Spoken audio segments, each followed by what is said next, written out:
My name is Mike Nelson. My job, underwater research. I've had many tough underwater assignments. I've been hired to photograph sharks for scientific institutions. I've been retained by Marine Land to study the behavior of whales at close range.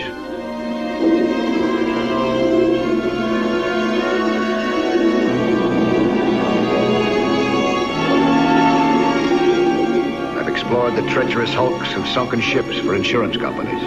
But the most dangerous job I ever encountered arose on a job when I was hired as a consultant by the Costigan Light Metals Company.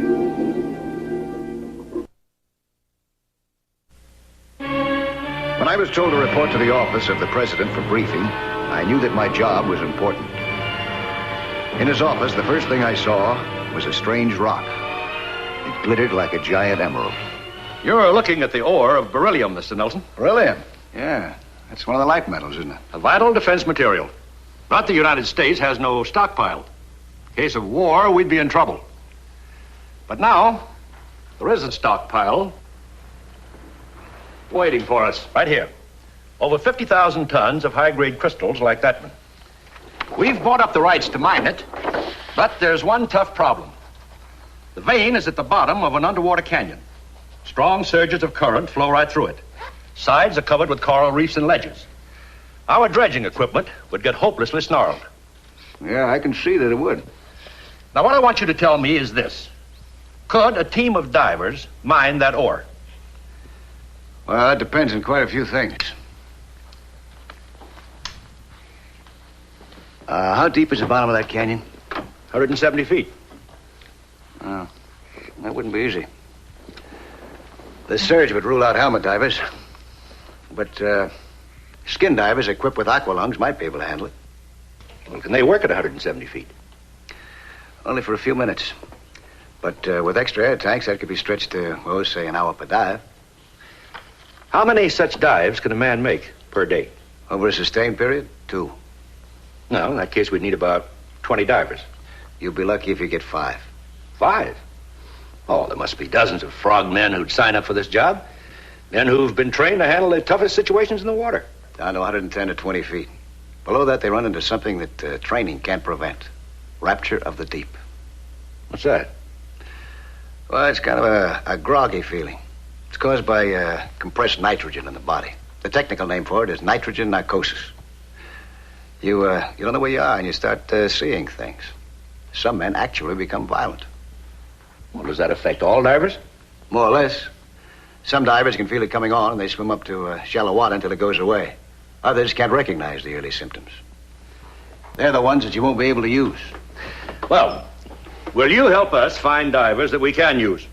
I'd certainly be glad to try. Thank you, Mr. Nelson.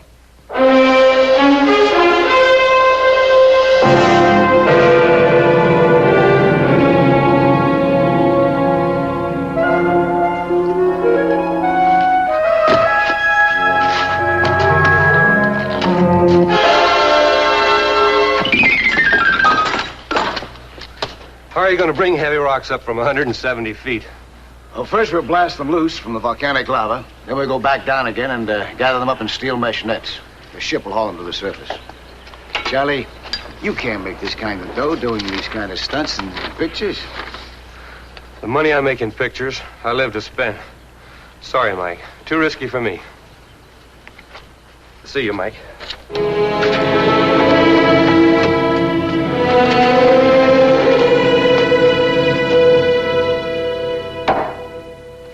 That'd mean I'd be closing up shop, wouldn't it? That's right. But think of the dough you'd be making. How long before I'd have to leave for Madagascar? 10 days from now. Of course, you're going to have to pass some tests first. We couldn't fly you halfway around the world and then find out that you couldn't handle the job. Well, if I can't handle the job, buddy boy, nobody can. Hand it over.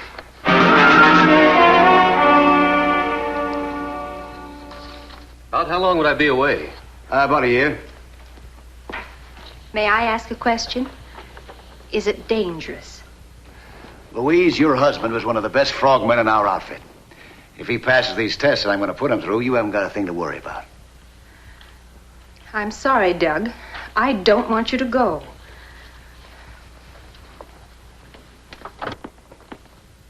But Louise, $300 a week plus expenses. We can't afford to pass up a deal like this. You're over 30, my darling husband. And besides, you've got Carol and me to think about now. Okay. I guess I know when I'm licked. If you ask me, pal, you're a pretty lucky guy. Goodbye, Louise. I'll see you, Doug. Hold it, Mike. Look, who are we kidding? Business has been rotten. The baby's been sick. We got a stack of bills bigger than the house. Count me in. Doug. Count me in. Now, look, why don't you think about this for a while and give me a ring? You heard what I said. Have I jaundice, kidney trouble, heart trouble, diseases of the joints, No. shortness of breath, No. pleurisy, pneumonia, asthma, respiratory infections? Nope. Any major surgery in the last 5 years? Nope. Okay, Doug, you're next. Yeah. Stripped to the waist, huh? Hey, Mike, is this a very tough exam? Same type as you passed in the Navy. Good. Sorry I'm late, Mike. Got delayed at the shop. That's okay, Paul. Doug. Hi, Paul. Hi. You, trying out for this Madagascar deal? Yeah, that's right. I thought you said it was rough. It is. You think you can be counted on? In emergencies, I mean? Don't worry about me. What is this? None of my business. Oh, wait a minute now. If this is something that I should know, let me hear it. Well, it happened last summer. He was my buddy on a deep dive. We followed a barracuda into some seaweed, got tangled up. And? And he got free. I signaled for help, and he got scared. He went right up. You let him stay there? Of course not. I felt nitrogen narcosis hitting me, so I signaled him to go up with me. He refused. Refused? I was tangled in the seaweed, buddy. Oh, seaweed. There wasn't any seaweed. Hey, what is this? I thought you guys were pals. You sweated out the war together? You opened up a diving club? What gives? It's very simple. He just can't admit he's lost his nerve, that's all. Look, let's get something straight. You're the one who's lost. When you lost Louise. Louise? Don't deny it. Ever since the day we announced our engagement, you've had it in for me. Now you're trying to knife me in the back. I'm trying to keep you from killing yourself. You're afraid. The first dive you make below 50 feet, you'll panic. Mr. Trimble. We'll see about that when I make my test. Yeah, we will. Doug? Yeah? I don't know which one of you is telling the truth. But this is going to be a very rough job. Each diver is going to have to depend on the other guy for his life. I don't want any personal grudges. Is that clear? Sure. Yeah. This was a problem that I hadn't bargained for. Two divers that I was counting on the most at each other's throat, when every candidate was essential to this nationally important project. The assignment was a great challenge. If I could train skin divers to become underwater miners, the great resources of underwater mineral deposits would be available, increasing our national wealth. We devoted several days testing individual divers. Each man had to qualify in the use of underwater explosives so they could blast the beryllium oil loose from the bottom of the sea in Madagascar.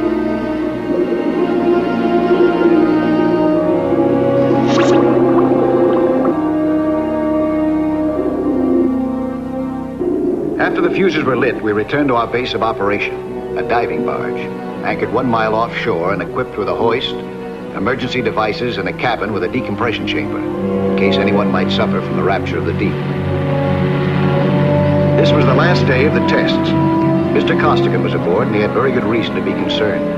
So many men had failed to qualify that the Madagascar crew was still short 2 divers, and only a few candidates left. Paul Barton and Doug Trimble were members of this last group.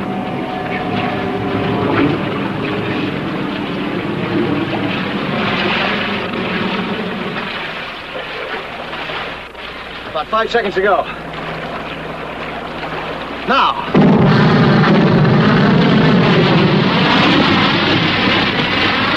Right on the button.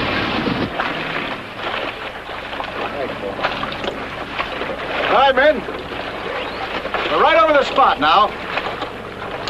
The next phase of this test will be a dive to the bottom. You'll all go down in pairs. Each man will have one of these nets lowered to him. Johnny, will you bring it in, please? One of these. It'll be your job to fill it with as many rocks as you possibly can. Ain't question. Any particular size rock? The bigger the better. Those explosions must have broken plenty of them loose. How much time are we going to have? 4 minutes. Oh, and let me caution you. Don't work too fast. I don't want anyone collapsing on me down there. Oh, and if you feel the Rapture coming on, signal me and go on up. Is it all clear? Right. Okay. Let's get wet, huh?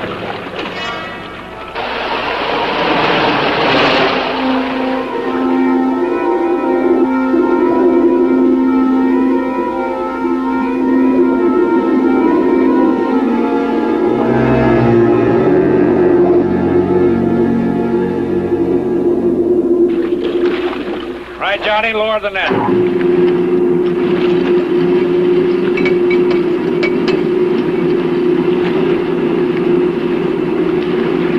Getting nervous, Billy boy? Not a bit.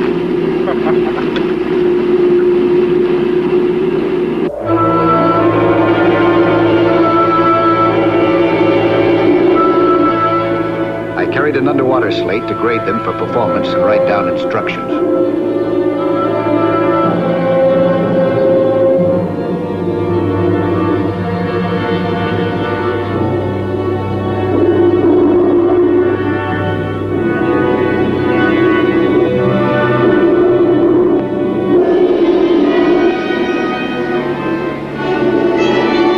Two divers began working at a good steady pace without hurrying.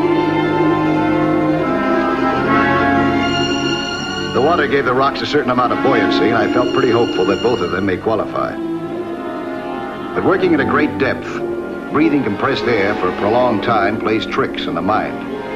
And one of the divers suddenly forgot one of the safety rules of diving. Look first before you reach into dark holes where you may tangle with the vicious teeth of a moray eel. When molested, these babies attack ferociously with powerful jaws and sharp teeth which slant inwards.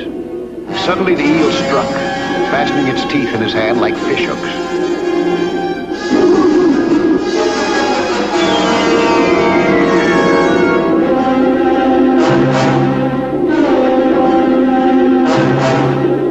Killing the eel proved to be a tough job, but prying those jaws loose was even tougher.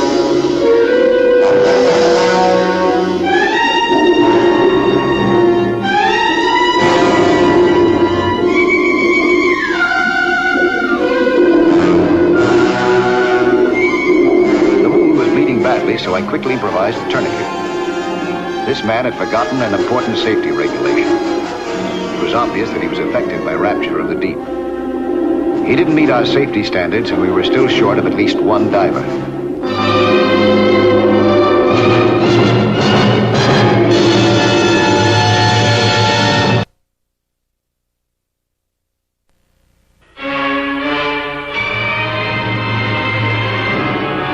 I now had 7 men for Costigan's crew, but at least one more was needed to make the project practical. The tests of Doug Trimble and Paul Barton would be vitally important. But first, we had to take care of the injured man. Get the first aid kit.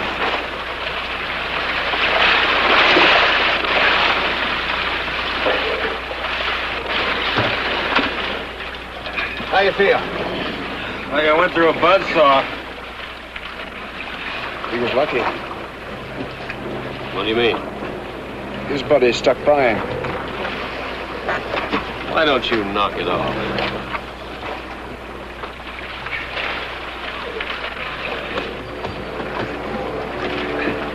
You got a rope around him. Watch out below there.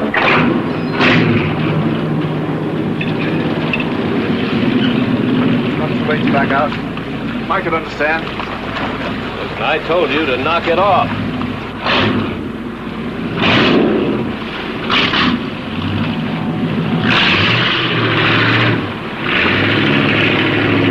I didn't chicken out on you last summer, and I haven't lost my nerve. I'm still just as good a diver as I ever was, so get off my back. I don't understand why you're trying to con yourself into a job you know you can't handle. I don't understand why you're trying to knife your own buddy in the back, no matter how jealous you are. Jealous? Yeah, jealous. Here, stop it. Cut it out. Cut it out. Hear me? Cut it out. Cut it out.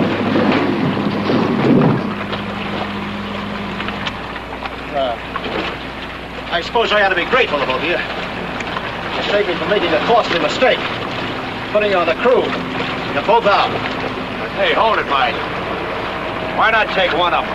I need every man I can get. Okay. One of you goes. Which one? We'll soon find out. Put on your scuba.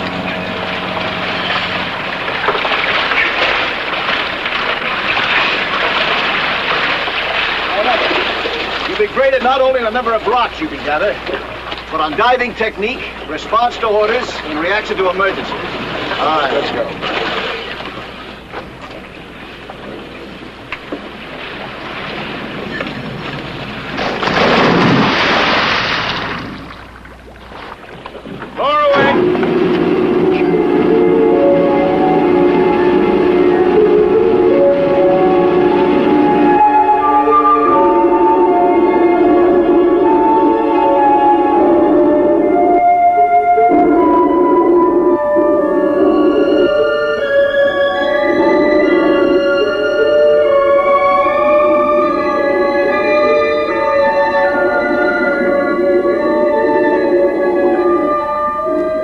Started out with an impressive show of strength, working fast. I wondered how long he could keep up that pace, though. Doug worked more slowly, apparently saving himself the long haul. Both men seemed to react favorably to the extreme depth and pressure. I always knew that they were good divers. I was impressed by Doug's good sense. He knew that he was falling behind, but he stuck to his slower pace. It was clear that he knew his own limits and wasn't taking any foolish chances. On the other hand, Paul seemed dissatisfied with a comfortable lead.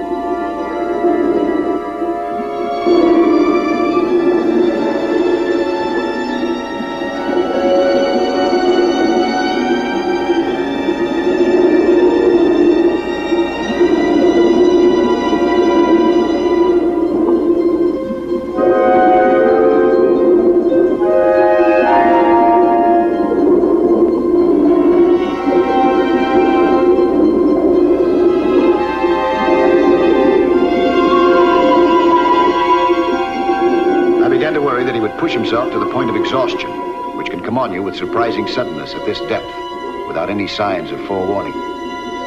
I gave him immediate instructions on my slate.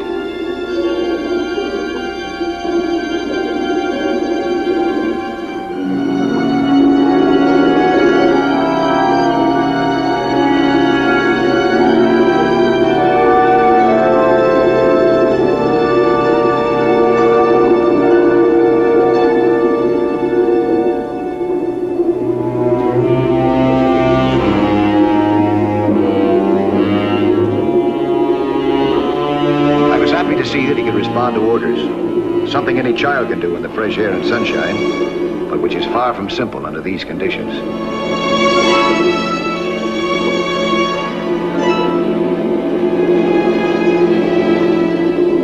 Both men were working extremely well, collecting rocks of different sizes. I was beginning to have hope that Costigan would have the extra man that he so desperately needed for his crew, and that underwater mining might soon become a reality because of these tests. I was grading Doug, observing him closely, when Paul suddenly did the unexpected. Instead of a rock, he picked up a guitar fish and began doing an Apache dance.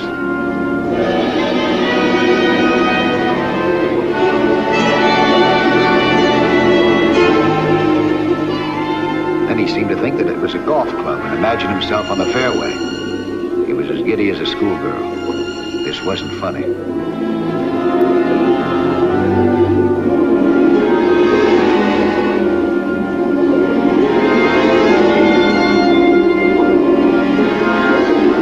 I told him that he had Rapture of the Deep. I ordered him to go up to the shallower water where I knew the condition would automatically clear up.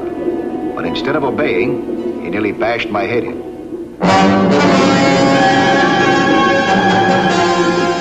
Then he surprised Doug. This was Rapture of the Deep at its unpredictable worst. One minute he was like a kid playing games.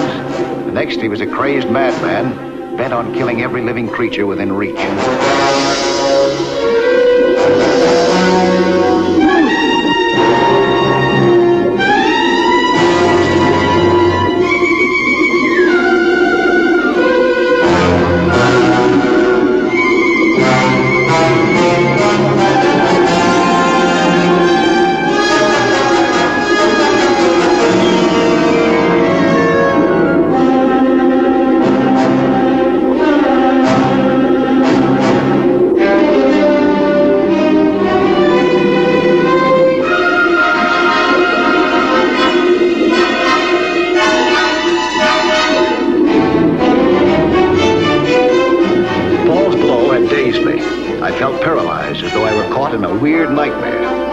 The two figures struggling desperately nearby seemed completely unreal.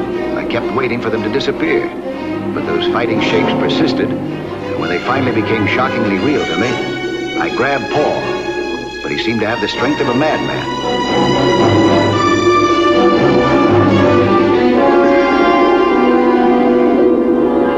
It took a judo hold to finally subdue him. I pushed him into the rock net and had him hauled up. This created a new danger. In his condition, he might neglect to expel the compressed air which was expanding rapidly in his lungs as he was hauled up toward the surface. But the decompression chamber we had on our barge was for just such an emergency. It would prevent Paul's lungs from rupturing, which would almost certainly kill him. Get him into the decompression chamber. By applying air pressure inside the chamber, we took him back to the same conditions of 170 feet below and kept him there for 6 hours. How do you feel, Paul? Okay. Here's the last stop.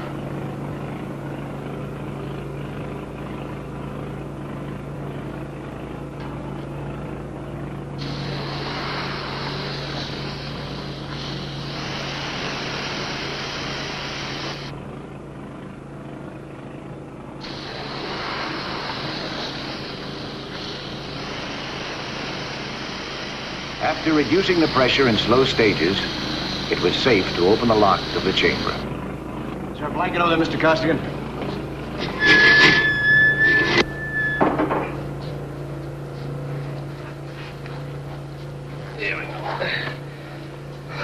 How do you feel? Yeah, better. Yeah, that's right. What did I do down there? Tried to kill us both. Did I? Yes, you did. There was no giant squid? No.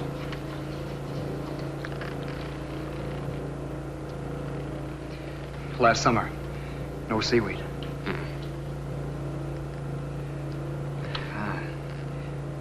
I guess that lets me out. I'm afraid it does, Paul. I'm sorry for the way I acted. Forget it. We both know how 170 feet of seawater can knock a guy off base. That right, Doug?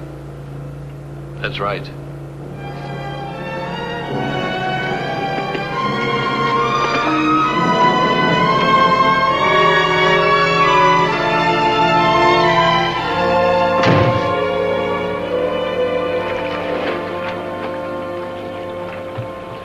Well, that's another one we'll have to cross off the list. And that wraps up the test. 8 qualified. They can all make the grade, huh? Guaranteed. What about Rapture of the Deep? They can handle it. You can start mining that ore as soon as you can get them to Madagascar. Good. My job was done. Soon metal taken from the ocean floor and fabricated into planes and rockets would go shooting through the air, maybe even into space. And underwater mining would become a fact.